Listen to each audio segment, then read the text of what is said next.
Chapitre 198. Jésus réconforte ses apôtres. Le gué de Bethabara vient d'être franchi.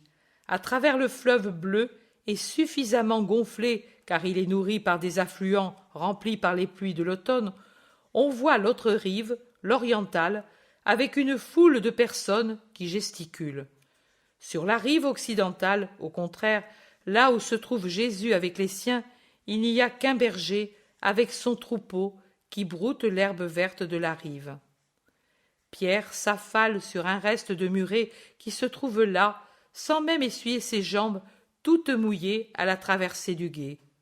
C'est qu'à cette saison, on se sert des barques, c'est vrai, mais pour ne pas les échouer sur les bas-fonds, on s'en sert dans la partie la plus profonde, en s'arrêtant pour déposer les voyageurs là où la quille érafle déjà les herbes submergées. Ainsi, en débarquant, il faut faire quelques pas dans l'eau. « Qu'as-tu ? Tu te sens mal ?» lui demande-t-on. « Non, mais je n'en puis plus. Sur le Nebo, cette violence, et avant à Hesbon, et avant à Jérusalem, et avant à Capharnaüm, et après le Nebo, à Caliroé, et maintenant à Bethabara. Oh, il se prend la tête dans les mains, et il pleure. Pas d'accablement, Simon, ne me rends pas pauvre aussi de votre courage, lui dit Jésus, en s'approchant de lui et en posant sa main sur le lourd vêtement gris qui couvre l'apôtre.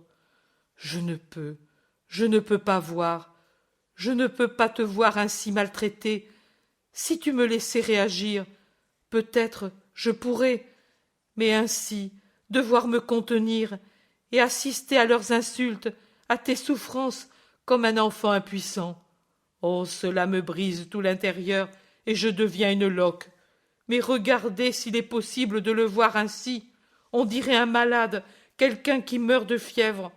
On dirait un coupable poursuivi qui ne trouve pas où s'arrêter pour manger une bouchée de pain, pour boire une gorgée, pour chercher une pierre où poser sa tête.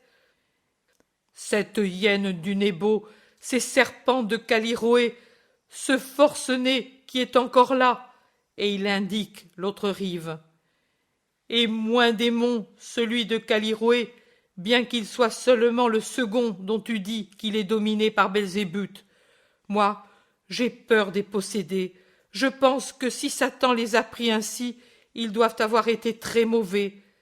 Mais l'homme peut tomber sans avoir la volonté absolue de le faire.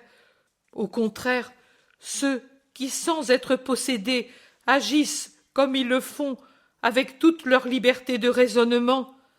Oh, tu ne les vaincras jamais, puisque tu ne veux pas les châtier. Et eux, ils te vaincront. Et les larmes de l'apôtre fidèle, qui s'était un peu tari sous le feu de l'indignation, reprennent fortement. Mon Pierre, et tu crois qu'ils ne sont pas possédés?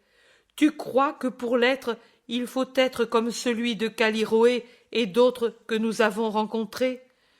Tu crois que la possession se manifeste seulement par des cris désordonnés, les bonds, les accès de fureur, la manie de vivre dans des tanières, le mutisme, la paralysie des membres, l'engourdissement de la raison, de sorte que le possédé parle et agit inconsciemment? Non, il y a aussi des obsessions, ou plutôt des possessions plus subtiles et plus puissantes, les plus dangereuses, car elles ne gênent pas et n'affaiblissent pas la raison pour l'empêcher de faire des choses bonnes, mais la développent au contraire, l'augmentent pour qu'elle soit puissante au service de celui qui la possède. Dieu, quand il possède une intelligence et s'en sert pour qu'elle le serve, y transfuse dans les heures où elle est au service de Dieu une intelligence surnaturelle qui augmente de beaucoup l'intelligence naturelle du sujet. Croyez-vous, par exemple, qu'Isaïe, Ézéchiel, Daniel et les autres prophètes, s'ils avaient dû lire et expliquer ces prophéties comme écrites par d'autres, n'auraient pas trouvé les obscurités indéchiffrables qui trouvent les contemporains? Et pourtant, moi, je vous le dis, pendant qu'ils les recevaient, eux les comprenaient parfaitement. Regarde, Simon, prenons cette fleur née ici à tes pieds. Que vois-tu dans l'ombre qui entoure le calice? Rien. Tu vois un calice profond et une petite bouche, et rien de plus.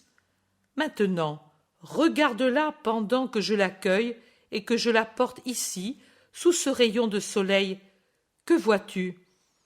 Je vois des pistils, je vois du pollen et une petite couronne de duvet qui paraissent des cils autour des pistils, et une petite bande toute ciliée qui orne le pétale large et les deux plus petits. Et je vois une gouttelette de rosée au fond du calice, et oh, voilà, un moucheron est descendu à l'intérieur pour boire, et il s'est englué dans le duvet cilié, et il ne se dégage plus. Mais alors, fais mieux voir. Oh, le duvet est comme emmiellé, il colle. J'ai compris. Dieu, lui, l'a fait ainsi. Ou pour que la plante se nourrisse, ou pour que se nourrissent les oiseaux en venant becqueter les moucherons, ou pour que l'air en soit débarrassé. Quelle merveille! Sans la puissante lumière du soleil, tu n'aurais rien vu pourtant. Et non. Il en est de même dans la possession divine. La créature qui, d'elle-même, applique uniquement sa bonne volonté à aimer totalement son Dieu, l'abandon à ses volontés, la pratique des vertus et la maîtrise de ses passions, se trouve absorbée en Dieu et dans la lumière qui est Dieu, dans la sagesse qui est Dieu, voit et comprend tout. Ensuite, quand a cessé l'action absolue, succède dans la créature l'état où ce qui a été reçu se transforme en règle de vie et de sanctification, mais redevient obscur, ou plutôt crépusculaire, ce qui d'abord semblait si clair. Le démon, qui singe continuellement Dieu, produit un effet analogue chez les possédés de l'esprit, bien que limité, car Dieu seul est infini, chez ceux qu'il possède, qui spontanément se sont donnés à lui pour triompher, et il leur communique une intelligence supérieure, mais uniquement tournée vers le mal, pour nuire, pour offenser Dieu et l'homme. Ainsi, l'action satanique, quand elle trouve dans l'âme des complicités, est continuelle, amenant par conséquent, par degrés, à la science totale du mal. Ce sont les pires possessions. Rien n'en apparaît à l'extérieur, et conséquemment, on ne fuit pas ces possédés. Mais elles existent. Comme je l'ai dit plusieurs fois, le Fils de l'homme sera frappé par des possédés de cette sorte. Mais Dieu ne pourrait-il pas frapper l'enfer? Demande Philippe. Il le pourrait, il est le plus fort. Et pourquoi ne le fait-il pas pour te défendre? Les raisons de Dieu seront connues au ciel. Allons, et sortez de votre accablement. Le berger qui a écouté sans en avoir l'air demande: Tu as où aller? Tu es attendu? Non, homme, je devrais aller au-delà de Jéricho, mais je ne suis pas attendu. Et tu es très fatigué, Rabbi? Fatigué, oui. On ne nous a pas permis ni hospitalité, ni halte depuis le Nebo. Alors, je voulais te dire, je suis près de l'ancienne Béthagla, j'ai mon père aveugle, et je ne puis m'éloigner pour ne pas le laisser pendant des lunes. Mais mon cœur en souffre, et aussi le troupeau.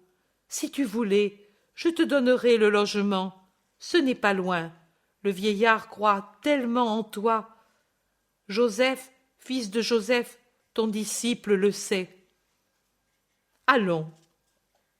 L'homme ne se le fait pas dire deux fois. Il rassemble le troupeau et le conduit vers le village qui doit être au nord-ouest de l'endroit où ils sont en ce moment. Jésus se met à l'arrière du troupeau avec les siens. « Maître, dit l'Iscariote après un moment. Pétagla ne possède certainement pas quelqu'un qui puisse acheter les dons de cet homme. Quand nous irons à Jéricho pour aller chez Nic, nous les vendrons. C'est que l'homme, celui-ci, est pauvre, et il faudra le dédommager. Je n'ai pas la moindre pièce de monnaie. Nous avons des vivres, et en grande quantité, même pour quelques mendiants. Il ne faut rien de plus pour l'heure. Comme tu veux, mais il aurait mieux valu que tu m'envoies en avant. J'aurais pu... Ce n'est pas nécessaire. Maître, c'est de la défiance. Pourquoi ne nous envoies-tu pas comme avant, deux par deux? Parce que je vous aime et je pense à votre bien. Ce n'est pas bien de nous garder ainsi inconnus. On pensera que nous sommes indignes, incapables. Une fois tu nous laissais aller. Nous prêchions, nous faisions des miracles, nous étions connus. Tu regrettes de ne plus le faire? Cela t'allait bien d'aller sans moi? Tu es le seul qui se lamente de ne pas aller seul, Judas. Maître, tu sais si je t'aime, dit Judas avec assurance. Je le sais, et je te garde avec moi pour que ton esprit ne se corrompe pas. Tu es déjà celui qui recueille et distribue, qui vend ou échange pour les pauvres. C'est assez, c'est déjà trop. Remarque tes compagnons, pas un seul ne demande ce que tu demandes. Mais aux disciples tu l'as accordé. C'est une injustice, cette différence. Judas, tu es le seul à me dire injuste, mais je te pardonne. Va en avant, et envoie-moi André. Jésus ralentit pour attendre André et lui parler à part. Je ne sais pas ce qu'il dit. Je sais qu'André sourit de son doux sourire et s'incline pour baiser les mains du maître, et puis il retourne en avant. Jésus reste seul, en arrière de tout le monde, et la tête très penchée, il avance en essuyant son visage avec un coin de son manteau, comme s'il suait.